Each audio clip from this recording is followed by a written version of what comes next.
all about believing in yourself. It's all about learning from your failures. It's all about thinking that you can do it. So that is the first step to succeed, right? So once you believe in yourself, then you will come up with a plan to accomplish what you want to accomplish. It all starts from believing in yourself.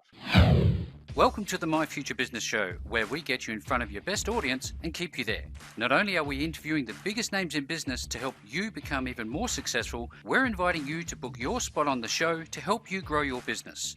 So at the end of the call, make sure you fill in the interview application form at myfuturebusiness.com/interviews.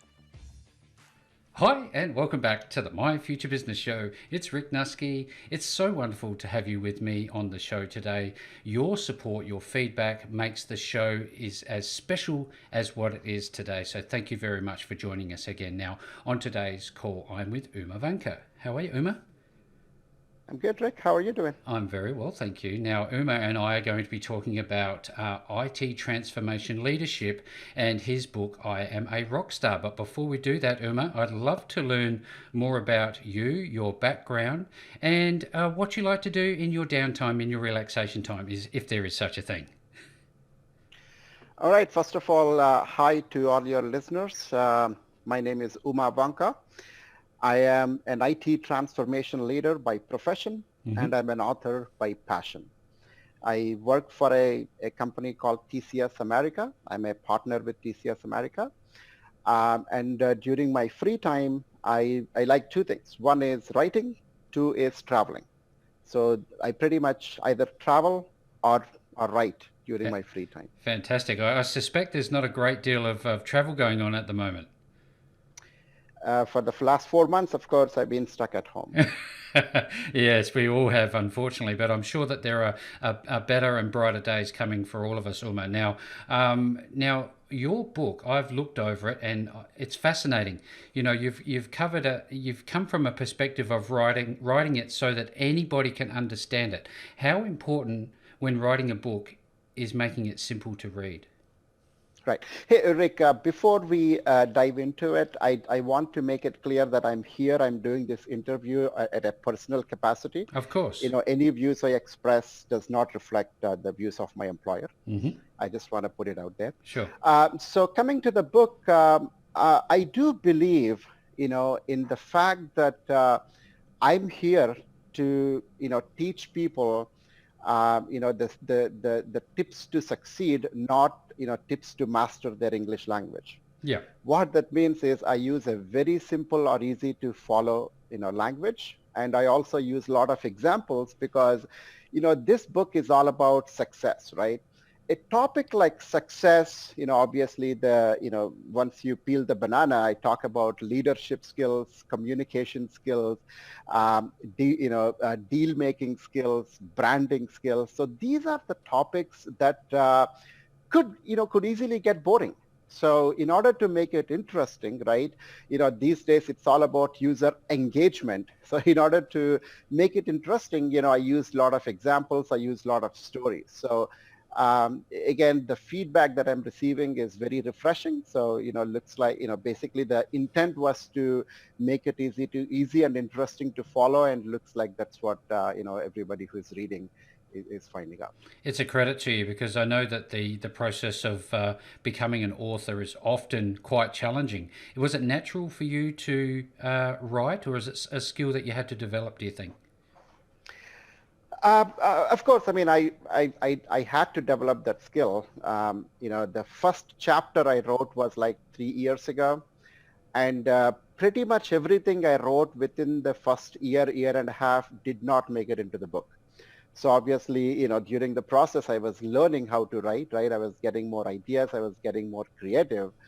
So absolutely, it was a journey, and it was a learning experience. Thank you very much for sharing this insight. You touched on it being 3 years ago. How long did it actually take you to put this together entirely? Right. So again, the overall timeline was 3 years, Right. but then the majority of it, I basically, I would say more than 50% was written within the last year. And then the last stretch, maybe the last 30% or so was done after the lockdown. So, again, one of, with every catastrophe, right? Again, I wouldn't even like to call it catastrophe, but, I saw the opportunity, during this lockdown. So that gave me a lot of time.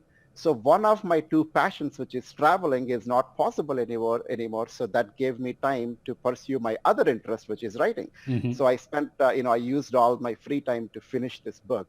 So again, a major chunk of it was written within the last, the book was released a month ago. So Yeah. a month prior to that is when I wrote the major chunk. But, Yeah. in total, it took 2 years, 3 years. Thank you very much for your feedback. Now, I wonder, when you travelled, what are some of the things that you find that are universal truths when you travel? What are some of the great things that you've seen and experienced that influence the way you think? Right. So one of the things, so there are two, a couple of things I look for when I travel to any new location. By the way, I've traveled to little over 50 countries. Actually, it is 51. Hmm. And then something that, obviously I look at, new cultures, right? I experience the new culture, and there is a lot to learn from new cultures, right? I mean, meeting new people, understanding their culture.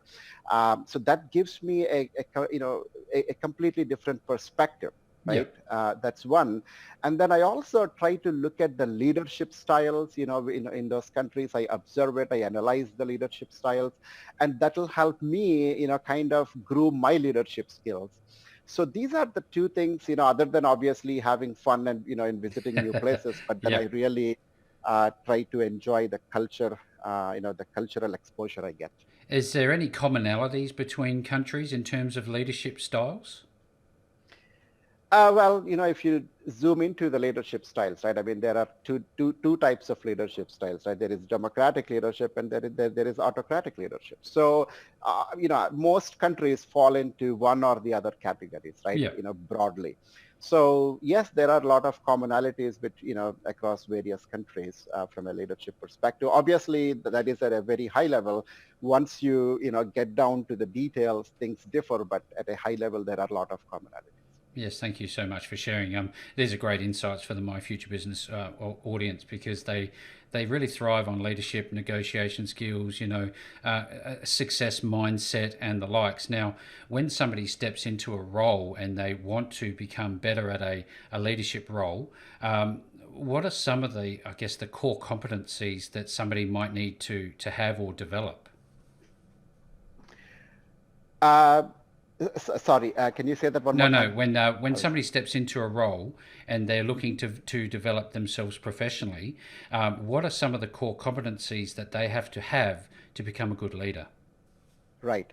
So if you purely look at leadership, right, how do you define leadership? So leadership is one's ability to, one, come up with a vision, Yeah. right? Translate that vision into a set of goals and motivate a set of people to reach those common goals, right? So if you look at leadership, it's really three steps. So again, a good leader is the one who, masters all three aspects of it. I mean, again, the coming up with a vision requires a broader thinking, Yeah. right? And then, translating that, the vision into a set of goals, there is a lot of science involved in it. And then motivating a set of people, it's a combination of art and science.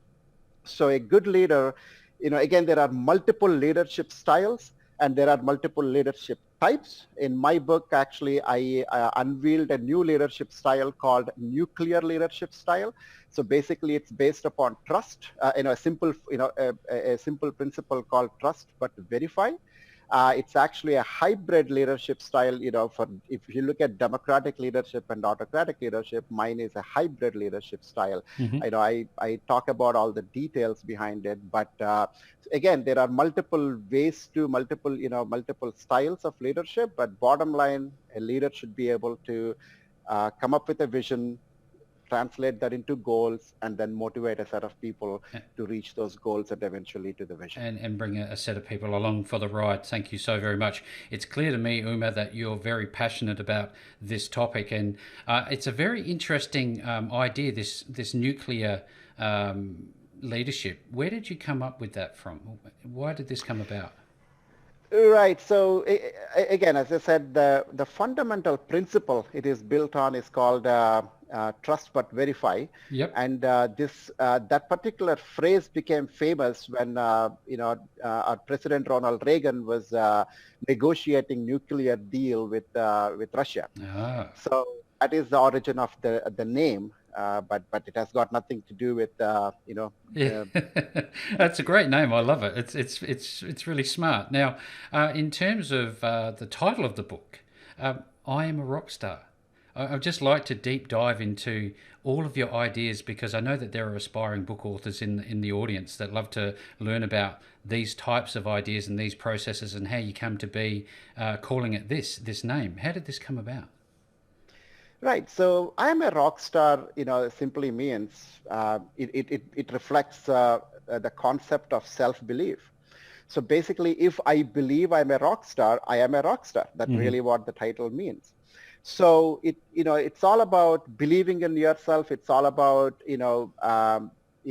learning from your failures. It's all about, thinking that you can do it. So that is the first step to succeed, right? So Yeah. once you believe in yourself, then you will, again, then you will come up with a plan to accomplish what you want to accomplish. But, it all starts from believing in yourself.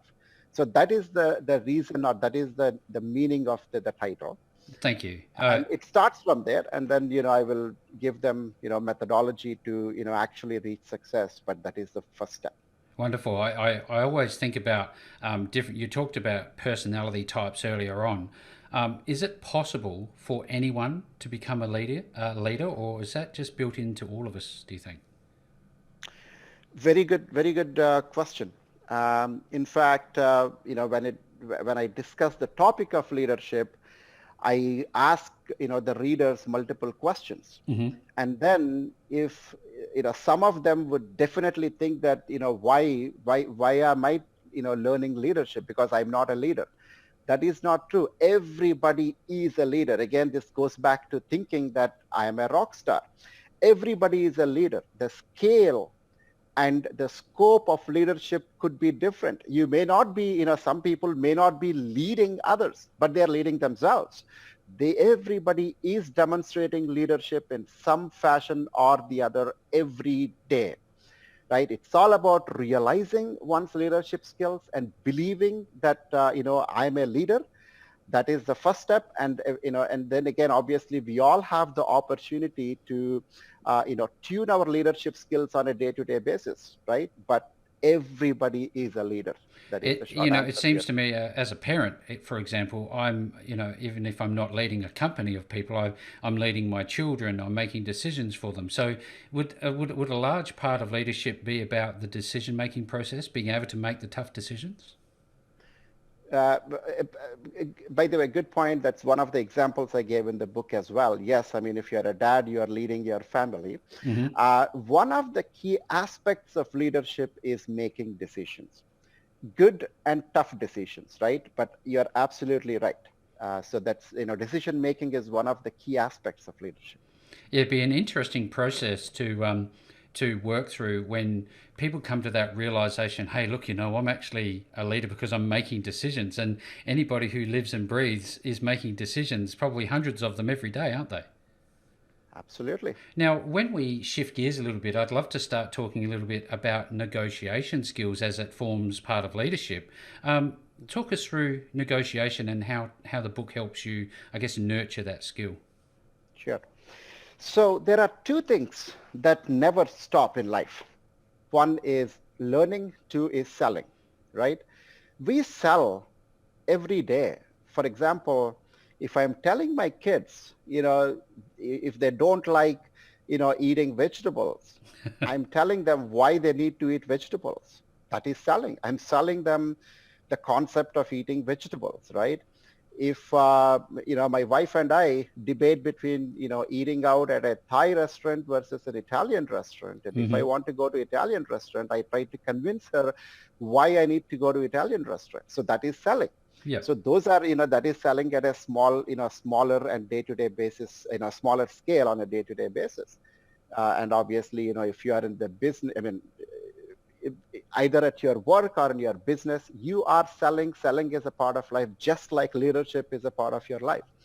So what I do is I provide some, techniques, right, or a Yep. methodology to selling, and then I can give you the highlight. Basically selling is all about creating the momentum, right? So once you create the momentum, that is where the actual selling happens. So, but how do you create the momentum? Obviously, it depends upon the situation you are in, but at least, I provide some tips and tricks to create that momentum, which significantly increases the chances of selling or negotiating.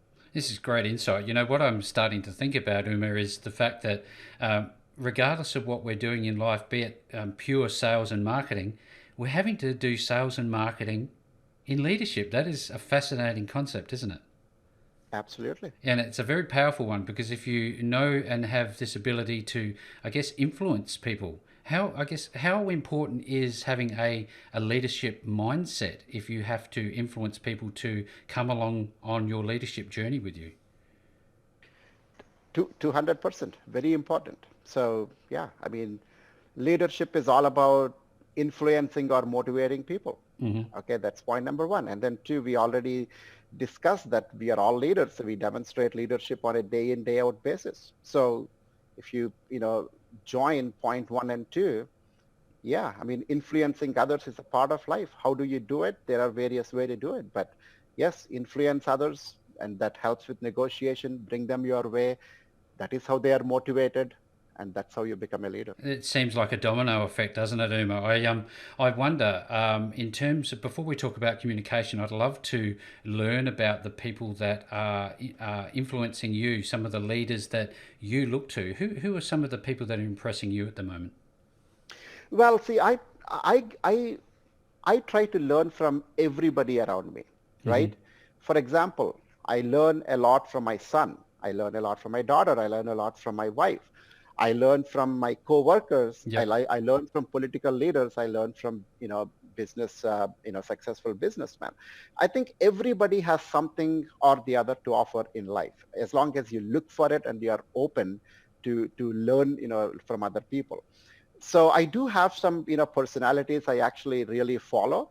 But again, see, again, I, I try not to give credit to one single person per Yep. se, Yep. because I believe, everybody has something to offer, and I try to keep an open mindset to learn from everybody. That makes absolute sense. Thank you so much, Uma. Now, when I think about leaders, I think about those who have the ability to communicate effectively, either one to one or one to many.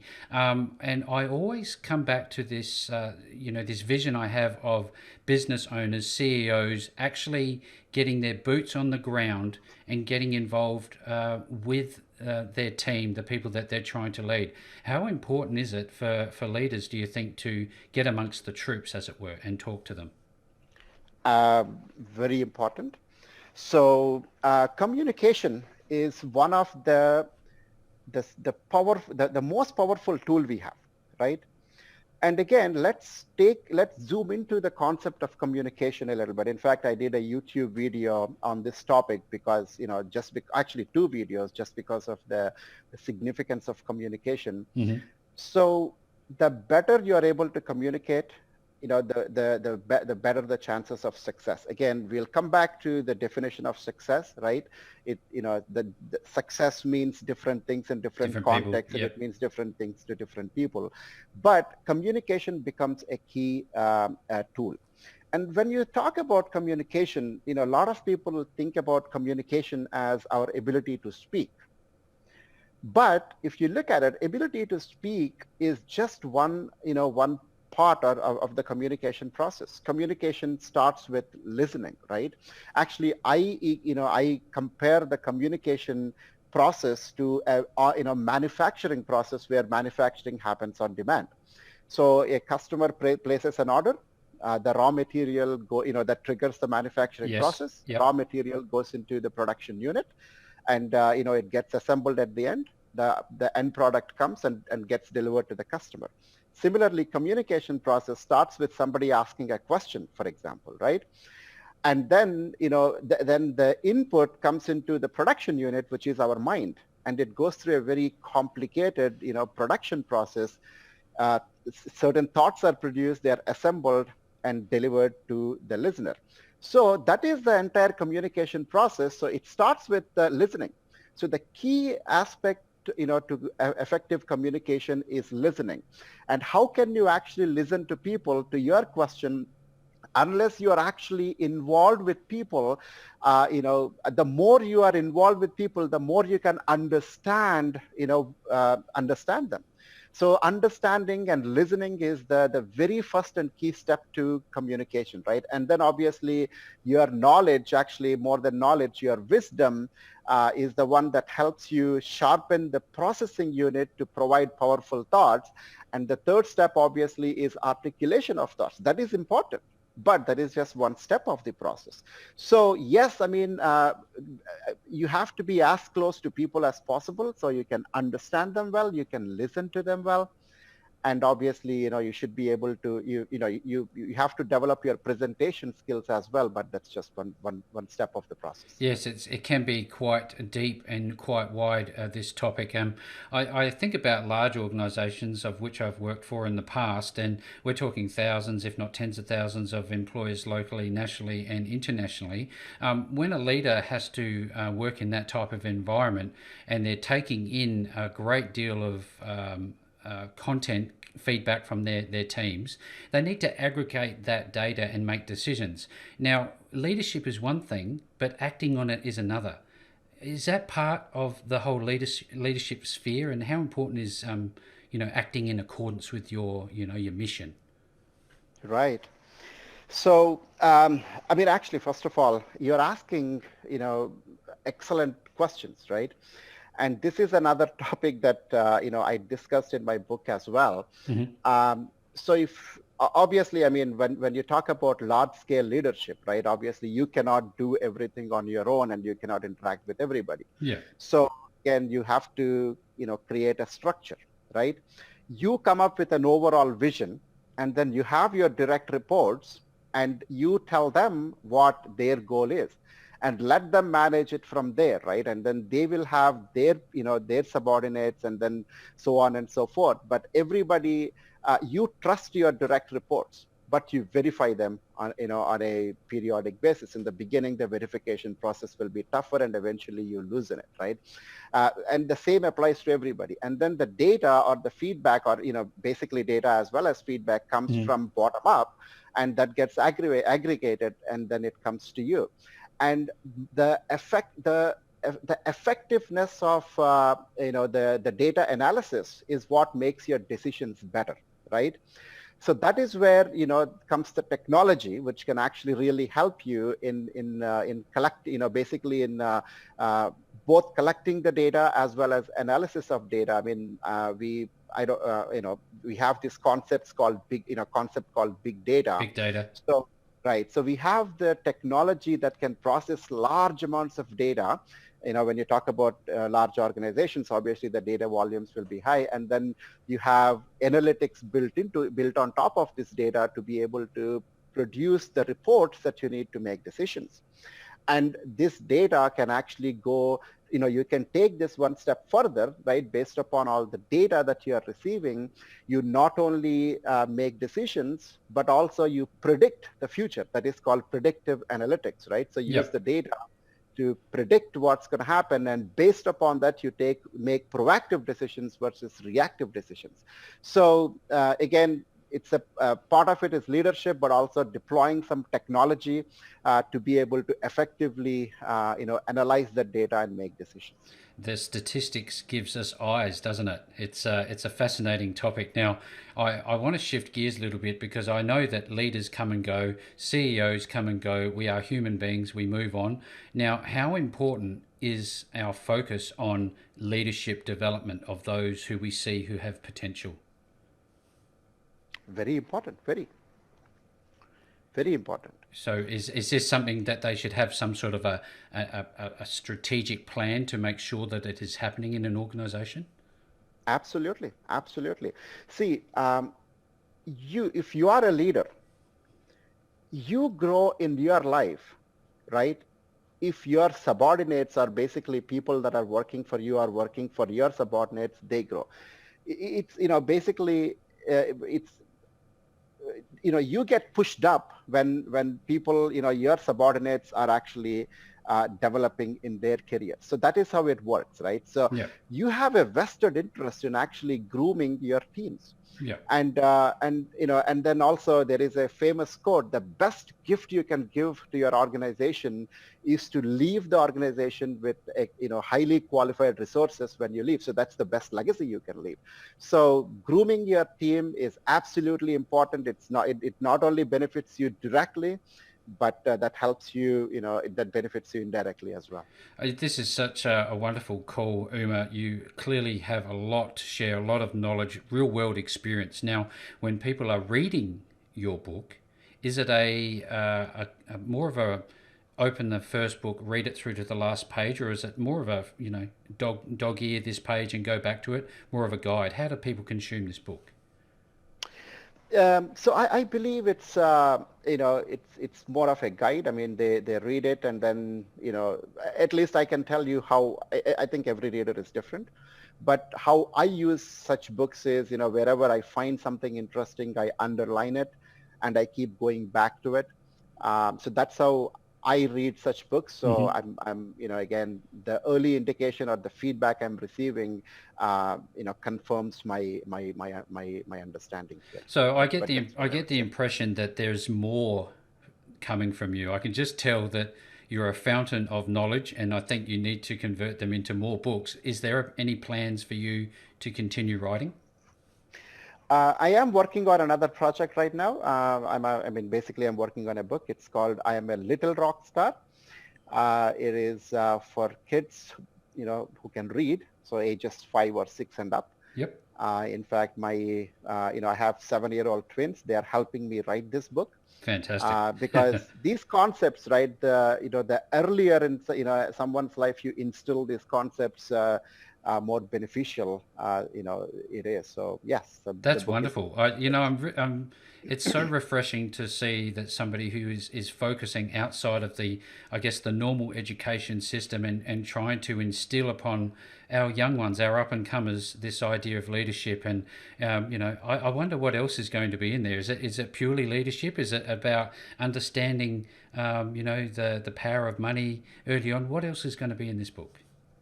So it's going to have, it's going to be focused on, leadership, confidence, which is self-belief. So really it's about self-belief, confidence. It will, it's going to revolve around these two concepts, but also, the, the what do you call it? If you go to the next level, Yep. we talk about the fact that, everybody is different. Your friend has something, but you don't have it. That doesn't mean, he or she is better than you. Yep. Everybody is a rock star. So, Values. yeah, so teaching this fundamental, principles of, self-belief, everybody is equal. There is, comparison has no value or no place in anyone's life and things like that. That is such a wonderful thing that you're doing. Both books are worthy of getting your hands on. Now, for everybody who's on the show today, I'm going to be absolutely making sure that you have the links back to Uma. Now, Uma, when people want to find you and learn more about your books and the wonderful work that you're doing, where are they going to find you? So my website is the best place to find me. It's umavanka.com. It's www.umav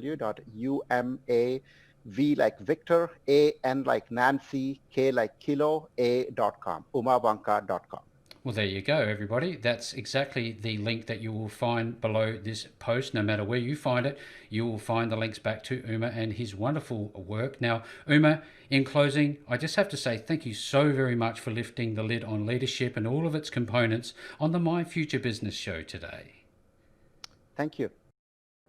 Thanks for joining us today. If you enjoyed the call, then make sure to subscribe, leave a comment, share us with your friends, and book your spot on the show at myfuturebusiness.com/interviews.